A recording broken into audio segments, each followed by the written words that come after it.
घोड़ा पहिए वाला जूता पहन के घास इकट्ठा कर रहा है और गाय तो सुअर सभी जानवरों को मोटिवेट कर रहा है खेती करने की। उसके बाद सब निकल पड़ते हैं।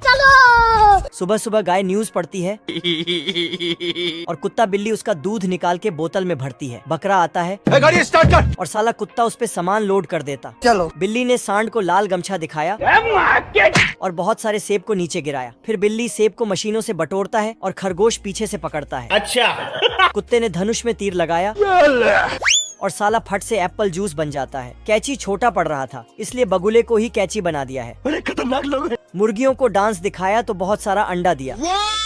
मुर्गा उसे बॉक्स में डालता है और सुअर बॉक्स में किल डालता है। बोलो जुबान तीसरी।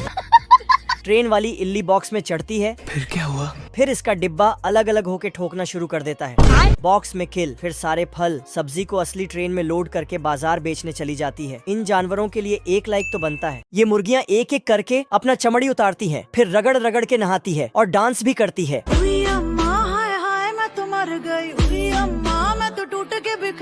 बदक उनको नया चमड़ी वाला कपड़ा पहनाता है। उसके बाद बदक मुर्गियों के लिए जलपान देती है तो मुर्गी उसे खाने लगती है। ये देना। जलपान होने के बाद बदक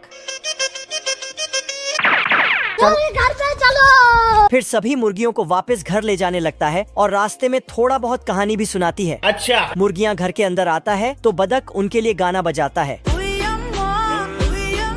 गाना के साथ साथ फुल जोश में ढोल भी बजाता है।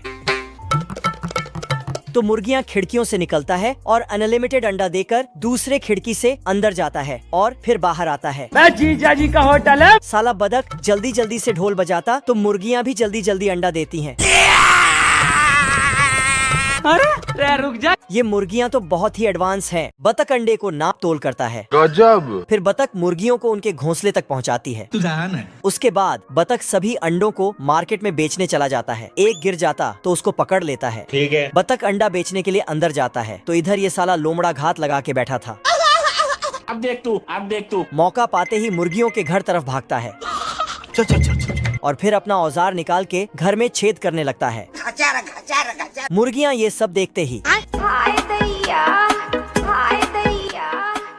बतख मुर्गियों के आवाज सुनते ही 80 के स्पीड से भागता है। अंदर आके बोलता है कौन है बे? लेकिन बतख दौड़ के आके देखता है कि ये तो छपरी लोमड़ा है। टिकटॉक ये हो। फिर चुपके से आगे आता है और उसके थैले से कुछ निकालता है लेकिन फिर वापस आता है। तभी इसके दिमाग में 1-2 आइडिया आता है। सारी चींटियां मिलके सर्दियों के लिए खाना इकट्ठा कर रहे हैं। गाजर को छोटे टुकड़ों में करके। अच्छा। और मकई के एक एक दाने को उखाड़ के अंदर ले जा रहा है। चलो। पर ये साला टिड्डा वायलिन बजाने में व्यस्त है। रोम रोम भाइयों। वायलिन बजाते बजाते इसको भूख लग जाता है तो पत्ती को तोड़कर खाने लगता है और फूल से पानी पीता है। इधर ये चिट्टी फल के गाड़ी को खींच ही नहीं पा रहा था। टिड्डा इसके पास आकर बोलता है, भाई देखो मैं नहीं जाता कहीं पैसा वैसा कमाने, ना मैं कोई मेहनत करता, मैं बैठा हूँ किस्मत के भरोसे। फिर टिड्डा वायलाइन बजाने लगा और चिट्टी डांस करने लगा। तभी इधर पुंगी बजता है क्योंकि चींटियों की रानी आ रही थी। रानी ने देखा एक चिट्टी नालायक टिड्डे का साथ मिलकर रील बना रहा है। चिट्टी वहाँ से भाग जाता है और अचानक इसके अंदर बाहुबली जैसा ताकत आ जाता है। रोम रोम भाइयों।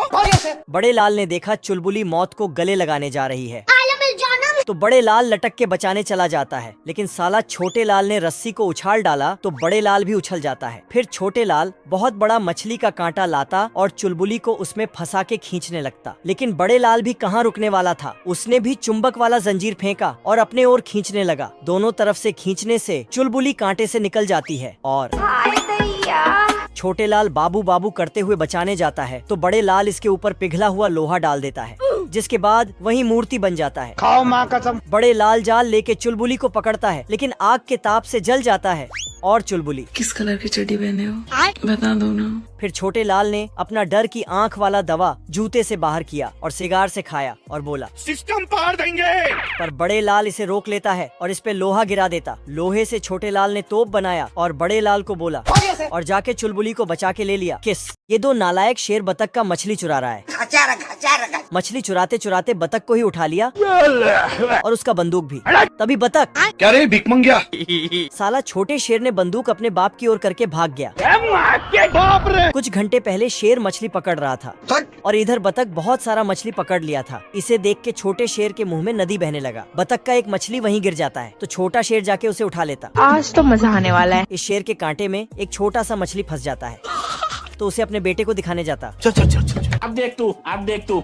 लेकिन उसके पास इतना बड़ा मछली देखने के बाद इसका ये हालात हो जाता है। ओ भाई ये क्या है? शेर पूछता है इतना बड़ा मछली कहाँ मिला? हम्बा फिर दोनों बतख के घर और निकल पड़ते हैं। लेकिन यहाँ आते ही इसको पता चलता है कि बतख बहुत बड़ा खिलाड़ी है। मेरा मतलब है कि शिकारी है। अच्छा। गधा नींद में था। तभी चिंटू जाके उसको डिस्टर्ब करने लगा तो गधा इसको बाप रे! फिर साला रस्सी लाके इसको बांध के खींचने लगा। तभी जाके सुअर के पोटी में गिरता है। नहा धो के आता है और गधे का गियर बदलने लगता है। अब देख तू। फिर गधे को घोड़ा बनाने लगा। इसी बीच गधे को धक्का लगाते हुए इसके ऊपर रखता है। लेकिन जब रस्सी खोला तो गधा नीचे और खुद ऊपर उड़ जाता है। गधा का नींद खुलता है। फिर अपना नाश्ता लेके खाने चला जाता है। रुक जा। तभी साला चिंटू उस पे बैठने के लिए कूदता है और फिर साले को छोड़ूंगा नहीं। चिंटू को पता चला कि गधे को कैसे कंट्रोल करे। इधर गधा पढ़ाई कर रहा था। तभी चिंटू आके मोटिवेशन का डायलॉग मारने लगा मंजिल को भुलाकर जिया तो क्या जिया। जिससे गधे को अपना असली काम याद आ जाता है। फिर दूसरे गधे को अपने ऊपर बिठा के निकल गया। लेकिन तभी बाप रे! तोबा। आदमी ने यारी निकाला और करके प्लेन को काट दिया। फिर मजे से यमराज के पास जाने लगा। दोनों गंभीर हालत में थे। तभी एम्बुलेंस आता है और हालात को देखते हुए प्लेन को उठा के हॉस्पिटल ले जाता है। इधर दूसरा आदमी बहुत ऊपर आके और ऊपर जाना चाहता है, मतलब मरना चाहता है। नीचे गिरता है लेकिन नीचे इसके दोस्त ने नरम नरम गद्दा लगा के रखा था। साले को छोड़ूंगा नहीं। कुछ दिन पहले दोनों दोस्त अपना अपना काम कर रहे थे। आज कमाएगा तो कल बैठकर खाएगा। तभी यहाँ से चुलबुली नर्स गुजरती है बाबू। जिसे देखने के बाद दोनों का सिस्टम खराब हो जाता है और साला नाव को जमीन में ही चलाने लगता है। नर्स दोनों का कान पकड़ के बाहर कर देता है। नर्स ने बोली सिर्फ यहाँ मरीज ही आ सकते हैं। अभी बदत है भाई, अभी बदत है। तो साला दोनों अपने अपने कारनामे दिखाने लगते हैं। अब देख तू। तो सुधर जाओ, सुन लो मेरी बात, ठीक है? तो दोनों मरने चले गए। छोटे लाल और बड़े लाल अपने महबूबा के लिए घर बना रहे हैं, वो भी 5G के स्पीड से। बड़े ने अपना टैलेंट दिखाया तो चुलबुली उस पे लट्टू हो जाती है। अब देख तू। तो छोटे ने भी अपना टैलेंट दिखाया और आंख बंद करके ही सीढ़ी बना देता है। अच्छा। फिर दोनों के बीच झगड़ा शुरू हो जाता है। साले ने सीढ़ी ही साइड कर दिया तो खिड़की से होते हुए नीचे टपक जाता है। बाप रे! साले को छोड़ूंगा नहीं। इसी बीच पानी भी चालू हो जाता है। अब नल पाइप लेके ऊपर जाता है तो साला इसे फिर से नीचे गिरा देता है और इसके चपेट में चुलबुली भी आ जाती है। मेरे साथ अन्याय हुआ है। दोनों अपना अपना काम कर रहे थे लेकिन गलती से बड़े ने लाइट को पाइप में जोड़ दिया। फिर साले कुत्ते! और उसमें बिजली दे दिया। फिर से चुलबुली। ओ भाई ये क्या है? सब मिलकर पुंगी बजाता है तो जानवर दौड़ के नाव में चढ़ने लगता है। दादाजी जानवरों को लिस्ट से मैच करता है। ठीक है। और इधर ये मैडम सबका हाजिरी बनाते हैं। लेकिन ये साला गधा नाव में चढ़ ही नहीं रहा था और हाथी तो दरवाजे में ही अटक जाता है। तभी बिजली कड़कता है और गधे के पिछवाड़े में लगता है। इधर ये दोनों गिलहरी पीछे रह जाते हैं और नाव वहाँ से चला जाता है। तो ये दोनों पानी में कूद के नाव में चढ़ जाते हैं। बादल पे बिजली कड़कता है तो बादल फट जाता और उसका सारा पानी नीचे गिर जाता है जिससे नाव डूबने लगता है। तो सब मिलके भगवान से प्रार्थना करने लगते हैं पर ये मैडम तो कपड़े बुनने में व्यस्त है। मैं बैठा हूँ किस्मत के भरोसे। एक बिजली नाव के अंदर आ जाता है तो दादाजी उसे दूसरे खिड़के से बाहर कर देता है। बाल बच गया। कुछ दिनों बाद मौसम साफ हुआ तो सूरज मुस्कुराया और सारे जानवर नाव से जमीन पे उतारा। चलो मेरी औरत कहीं खो गई है, एक मिला गंगाराम महादेव लौंडा लेकर गया साला। अच्छा। बतख बॉर्डर मूवी देखकर जोश जोश में फौजी में भर्ती ले लेता है। जय हिंद दोस्तों। और यहाँ मौज मारने का सपना लेकर आया बतख बुरी तरह फंस चुका होता है। बेकार है भैया, मैं तो टूट गया। तभी रात में बारिश होते ही ये सामने वाले का बस्ता ओढ़ लेता है। मुझे अपने घर जाना है। ससुर। ऐसे तो नहीं होता है। ठंड में बतख चल चल कर वनीला आइसक्रीम बन गया होता है। ठाकुर तो गियो। फौजियों की तरह बलिदान देने आया बतख खुद ही निपटने वाला था। पानी नहीं मिलता, सारी रात पानी के लिए परेशान। घर पे चलो मेरे। मोगली का लौंडा लुल्ली रस्सी डालकर दूसरे देश से बादल ही चुरा लाता है और ये साला तूफान पर बैठकर गांजा फूक कर बौरा जाता था। शौक है बचपन से, मेरा बाप बदमाश था, मैं भी बदमाश ही हूँ। इतने में ये सारी बंजर जमीन पर पानी फेर देता है। आप हासिल बना दिए, साला हाथ झंझना जाता है। लुल्ली बचपन में लोमड़ी को चरम सुख दे देकर बड़ा हुआ होता है कौन है बे तू? अबे जीजा जी का होटल है। और जंगल के सभी जानवरों के साथ इसका सुबह शाम उठना बैठना होता है। एल्विस भाई। आज मैं मर गया भैया। लुल्ली जैसे जैसे बड़ा हो रहा था ये उतना ही कुराफात मचा रहा था।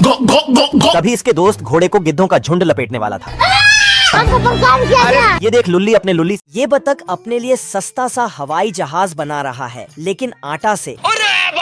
और आटा से ही जहाज का नट वोल्ट भी बनाता है। लगता है ये सब इसने ऑनलाइन सीखा है। फिर जलेबी की तरह घुमा घुमा के जहाज का पंखा बनाता है। अच्छा। और डांस करते हुए जाता है। फिर उसे पकने के लिए डाल देता है। हम संतोष पागल नहीं। तो जहाज का नट वोल्ट तैयार हो जाता है। उसके बाद बतख ने आटा से एक कंप्लीट जहाज बना दिया, क्योंकि सिर्फ बतख को पता है कि आटा का जहाज है, जहाज को नहीं। टेस्ट फ्लाई करने से पहले अपने लिए आटा का हेलमेट बनाया। फिर फ्लाइंग टेस्ट किया, लेकिन अचानक हवाई जहाज को पता चल जाता है कि मैं आटा का बना हूँ, जिससे स्पीड का कांटा भी टूट के बिखर जाता है। आज मैं मर गया भैया। जहाज को जमीन से टकराने के पहले ही बतख ने संभाल लिया। आलम जानम। तेरी बहन ब्याह करवा का। तभी बारिश। अब तू गया बेटा। ये बतख अपने लिए सस्ता सा हवाई जहाज बना रहा है, लेकिन आटा से। और आटा से ही जहाज का नट वोल्ट भी बनाता है। लगता है ये सब इसने ऑनलाइन सीखा है। फिर जलेबी की तरह घुमा घुमा के जहाज का पंखा बनाता है। अच्छा। और डांस करते हुए जाता है। फिर उसे पकने के लिए डाल देता है। हम संतोष पागल नहीं। तो जहाज का नट वोल्ट तैयार हो जाता है। उसके बाद बतख ने आटा से एक कंप्लीट जहाज बना दिया, क्योंकि सिर्फ बतख को पता है कि आटा का जहाज है, जहाज को नहीं। टेस्ट फ्लाई करने से पहले अपने लिए आटा का हेलमेट बनाया। फिर फ्लाइंग टेस्ट किया, लेकिन अचानक हवाई जहाज को पता चल जाता है कि मैं आटा का बना हूँ, जिससे स्पीड का कांटा भी टूट के बिखर जाता है। आज मैं मर गया भैया। जहाज को जमीन से टकराने के पहले ही बतख ने संभाल लिया। आलम जानम। तेरी बहन ब्याह करवा का। तभी बारिश। अब तू गया बेटा।